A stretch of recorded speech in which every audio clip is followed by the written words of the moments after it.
and she calls them boy. She calls one boy and she calls one girl. So throughout this whole movie, I'm thinking they're just some random kids that she found on the streets. Seriously. Let's talk about Birdbox today. The new Netflix movie that everybody is raving about. This whole movie idea of not being able to see what's attacking you, that's a really good idea. Because in real life, if I hear a sound, if I'm in the middle of nowhere and it's complete pitch black dark, and I hear a sound, you bet I'd be damn scared. If I can't see what I'm dealing with, I am gonna be scared. One of the guys is explaining to the other people that this thing, if you look at it, it brings your darkest, deepest fear, and it attacks you with it. Mistake number 1. When people are in fear, they don't kill themselves. When people are in fear, they run away. They run away or they hide. They were in fear, so they were hiding in that house, or several different houses for that matter. It makes this movie seem like suicide is just a joke. Suicide is not, oh, I want to kill myself, and you just kill yourself for no reason. In reality, people that want to commit suicide, they don't do it because of fear. They do it because they don't have anyone. If I'm scared of something, I'm either gonna run away from it or I'm gonna face it. I don't know if there's an actual fear of suicide, but if there is, let me know, comment below what the technical term is called. So the movie Birdbox, the reason it's called Birdbox because birds can detect when these things are coming. Nobody knows what they look like, and if they look at it, then it makes them want to kill themselves instantly. But the plot changes 5 or 6 times, which kind of throws you off. Let's start with that crazy guy. Mistake number 2. That crazy guy that was drawing pictures of whatever, the demons or whatever, that pregnant woman opened the door for, he contradicts the original plot of the story that if you see these things, then you want to kill yourself instantly. For him, he'd already seen these things, but instead of killing himself instantly, he goes around killing the survivors, the people that are trying to survive. At the beginning, people were killing themselves instantly, but when it got to that part, it kind of changed. And then you got Machine Gun Kelly here with his girl. If you watch all of the end credits, it shows you a scene, a secret scene, where Machine Gun Kelly and that girl, what happened to them. You could probably guess, but go watch it and comment below and let me know what you think of that. So I was watching this, I thought it was kind of dumb how the plot kept changing back and forth. Because when it flashes back, it shows these other people that has the eyes and they've been driving around. But they're not looking for people to kill. They're looking for people to open their eyes up so they can see those demons. And then you got a part where one of the main characters, he sees the demons or whatever it is, and instead of killing himself first, like the original plot, he kills one of those other people that has the eye. And let's talk about the ending.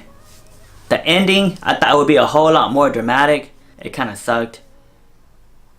I mean, the idea of that type of school that she found, that was pretty good, but they just go there and go hide again. Basically, they're starting over. The people in there looked at their eyes, make sure that they were okay. I mean, all of this time throughout the whole movie, why didn't they just do that to begin with, so they know who is who? So these demons, you can't see anything. You can't see them. But in the movie, behind it shows leaves twirling, leaves blowing around you, branches falling, and stuff like that. I mean, is that supposed to be scary? I thought that was really dumb. I had high expectations.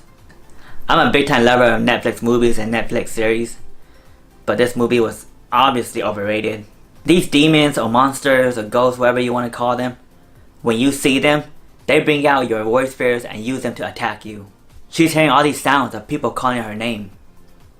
So, is that supposed to be her fear? Her fear is people calling out her name or telling her things? Same thing with the little boy and the little girl. Oh, we're gonna talk about that. We're gonna talk about them too. At the beginning, the victims, they will kill themselves. Then it changes to where the victims kill other people.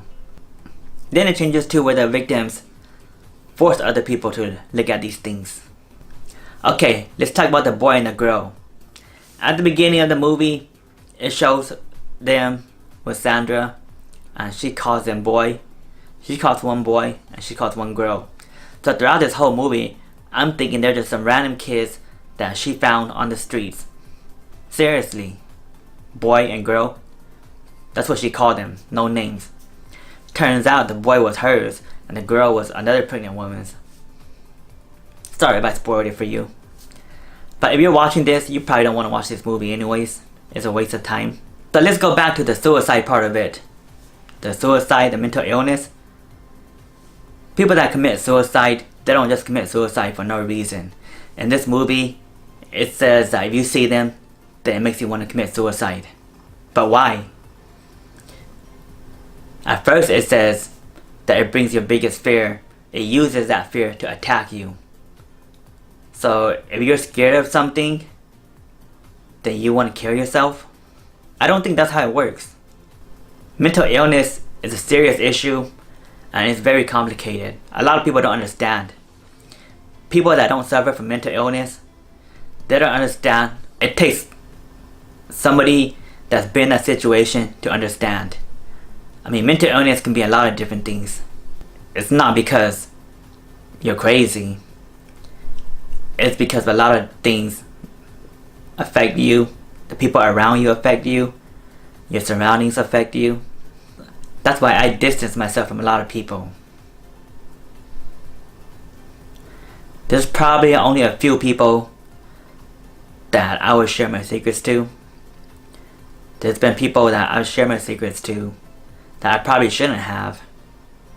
Then there's people that I have shared my secrets to that I'm no longer in touch with, and I wish I still was.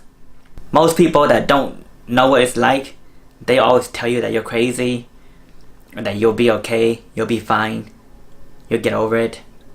They don't know. They think they do, but they don't. The people that do know, they talk to you. They don't just tell you things just for the hell of it. They talk to you. I thought the idea behind the movie was really good, but the way they wrote it, it looked like they kind of rushed.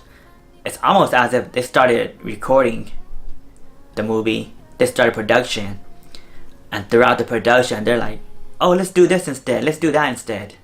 That's what ruins a very good movie. Overall, I give this movie, Birdbox, I would probably give it a 5 out of 10. I thought the storyline was very sloppy. The idea behind it was good, but the storyline was very sloppy. So that's what I think about this movie. So if you want to watch it, go ahead. I forced myself to watch it. It took me about 4 hours to finish watching it because I kept watching it for a little bit, then I'd pause it, watch it again for a little bit, then I'll pause it.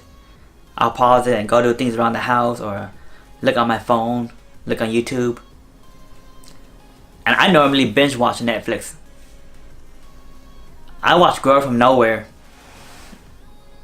I watched Girl From Nowhere, all episodes, in one sitting. I think there's like 13 or 14 episodes. And I watched Black in about 3 sittings. That should give you an idea what I think about this movie. Some people like it. Most people that I know don't. I thought, if you're a fan of 13 Reasons or Twilight, you might like it. I don't like those kind of movies. I like movies that I just mentioned. American Horror Stories, obviously, on Netflix. So Netflix, if you're watching this, sponsor me.